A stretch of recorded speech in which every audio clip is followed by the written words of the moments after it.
Good morning, everyone. Welcome back to Rusty Relic Auto Salvage. We're working on the Freightliner.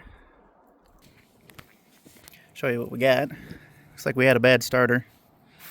We bench tested it, and it works about 50% of the time. So we're gonna go ahead and replace that. But while we were in there, let me get the camera to focus. Found a section of broken wire. I don't know how long it's been broken for, but you can kind of see just right there in the corner, at the top, there's a little bit of corrosion up in there. So we got that fixed. We're just waiting on a starter. And then when things like this happen, we always kind of give a really good once over on these trucks just to see if maybe something else needs some attention. We normally keep a pretty good eye on our trucks and try to keep them upkept, but I noticed that our control box, the welds way back there that somebody did once upon a time, broke. So our control box is kind of bouncing. So that's going to have to get addressed. And my biggest pet peeve with this truck is this battery box. And I don't really understand the design behind it, because as you can see way up in there, you know, the ground you kind of got, wait for it to focus, you know, the ground you got a little bit of room in, but as you can see back here, there is just no room to hardly get your tool in there, let alone your hand.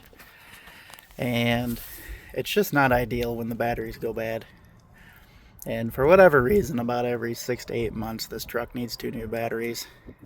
It's got good voltage, everything checks out on it, but we just don't have good luck with them in this truck. So what I'm going to do is do something similar to the F650s that we've had in the past, and we still have one, is we're going to mount a battery box right here in this location. It'll be kind of buttoned up to this toolbox over here. It'll be in a really nice spot to change the batteries later. So we're going to go ahead and build a box to relocate those at the same time. So that being said, let's get started. Well, we got the starter. There it is, peeking down in there. Got most of the bolts in. And right now, we're getting the battery box kind of set in place. Got everything ground down. Rather than try to drill through a double frame, we're just going to go ahead and buzz it on. And then we got to run some wiring to get everything that was from over there. We're going to run it back here. We actually saved this battery box out of the frame of our old F650 that we had for years. We replaced it with a much better F650. But we wanted to save this box specifically for this truck, so that way we could get rid of that absolute hassle. I think somebody made this box and they just, yeah, it's not right. I don't like it. It's a huge headache whenever you have to change the batteries. So, well, we got it buzzed in enough to get it back to the barn. We got a much better welder back there. This one's just a little 110, and it's at least there enough so we can get batteries and whatnot mocked up, and we can drive it, you know, over to the barn and give it a proper weld. Well, here's what we got so far. We got all of our powers ran, got our ground, and then we're working on making a bank in here. But we're quickly running out of daylight, so I think it's going to be a finish it up tomorrow thing.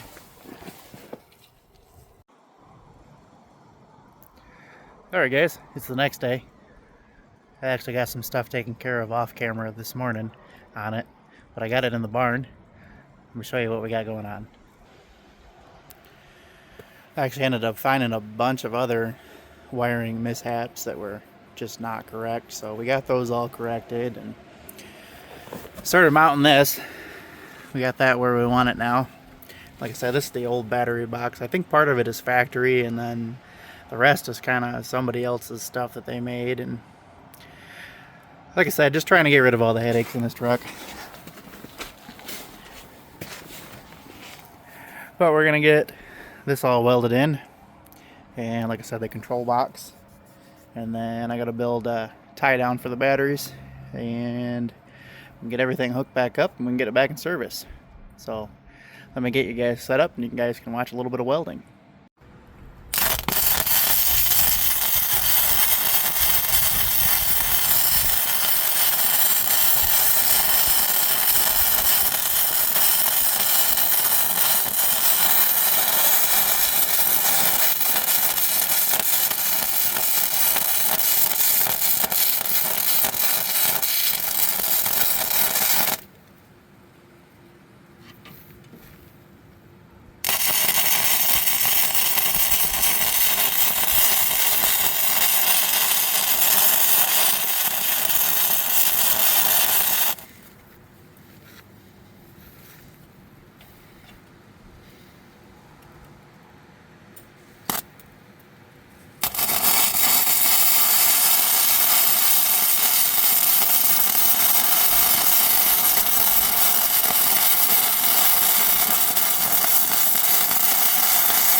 Alright guys, we got that all buttoned up.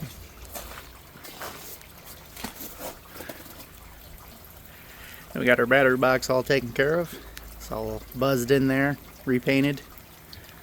We made a battery hold down out of bolts because we just, you know, we're not trying to reinvent the wheel or anything around here. We're just using what we've got. And the bolt idea works just fine. It actually gives us two different ways to remove it if need be.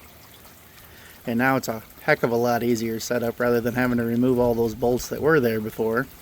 Now we just one 19mm bolt, and then we got the 14mm for the battery terminals, and you know, away we go, rather than 3 or 4 more bolts and then we have access to the batteries and then there's no room to get your hands in there.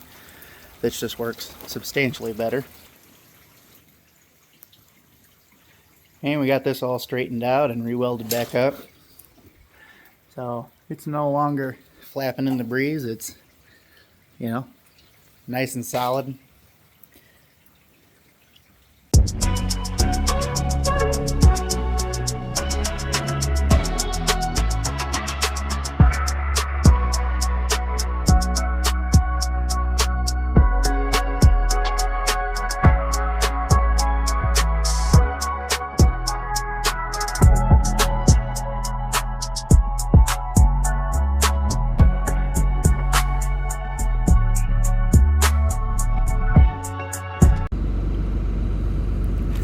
Well, we got the plow truck too.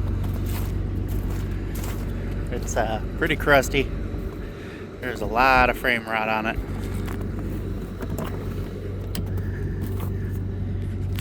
There's a few good valuable parts that we'll pull off of it before we ultimately send it to the shredder. But I didn't film while I was there. It was an incredibly tight spot that this was in.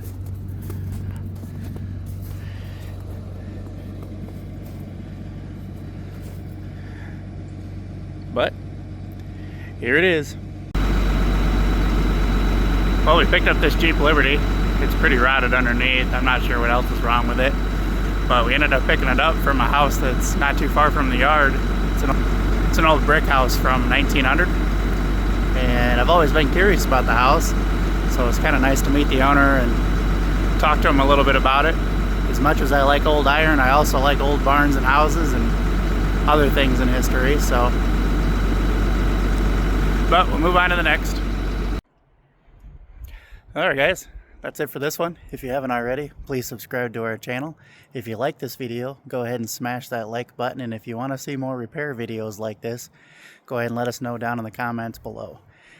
And we will catch you guys on the next one. Later.